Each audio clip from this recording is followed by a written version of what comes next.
Chairman گڈاف town Tariq عزیز بلوچ نے کہا ہے کہ اللہ تعالیٰ کی عطا کردہ بے شمار نعمتوں میں سے ایک بڑی نعمت پانی ہے، اور پانی کے بغیر انسان کے لیے زندہ رہنا ممکن ہی نہیں۔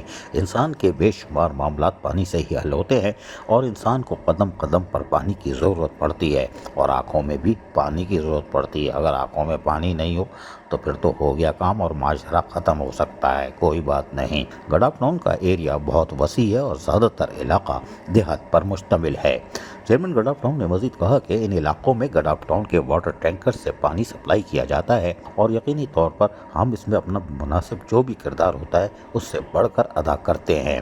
ان خیالات کا اظہار انہوں نے غیر فعال واٹر ٹینکر کو فعال ہونے کے بعد آج ان تمام واٹر ٹینکرز کو نیو ٹائرز یعنی نئے ٹائر ٹیوب لگانے کے بعد اس کی فراہمی کے معائنے کے دوران کیا۔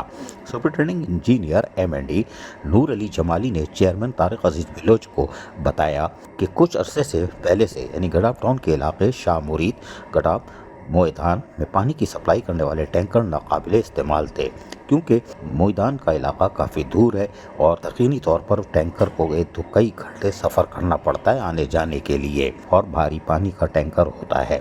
لہٰذا ان ٹینکر کو قابل استعمال بنانے کے لیے اشد ضرورت تھی، جو چیئرمین گڈاف ٹاؤن آپ نے اپنی کوششوں سے اس کو بنا دیا ماشاءاللہ، جس کو M&D ڈپارٹمنٹ نے بڑی محنت کے بعد اب کارآمد بنا دیا ہے، اور آج ان ٹینکروں کو نئے ٹائر کی فراہمی کا کام بھی کر دیا گیا ہے، اور یقینی طور پر اس سے اب پانی کی فراہمی میں بہتری آئے گی۔ جبکہ اس موقع پر پارلیمانی leader council Mir Abbas Talpur, council member Muhammad Rafi Chokio, superintending engineer B&R Farman Ali Lashari, director resource water and management Afzal Baloch, director information Rizwan Sabir, incharge water tanker Aslam Parohi, AEE Waseem Arain اور PS چیئرمین لال جان نبی تو ضرور موجود ہوں گے، ورنہ تو فراہمی نہیں ہوتی۔ خیر کوئی بات نہیں، دیگر بھی موجود تھے۔ عزیز عارف KBS بلدیاتی نیوز کراچی۔ ایسی ہی خوبصورت ویڈیوز فیوچر میں حاصل کرنے کے لیے ریڈ بٹن پر کلک کر کے اور بیل آئیکن کو پریس کر کے ہم سب کے سبسکرائبر بننا مت بھولیے۔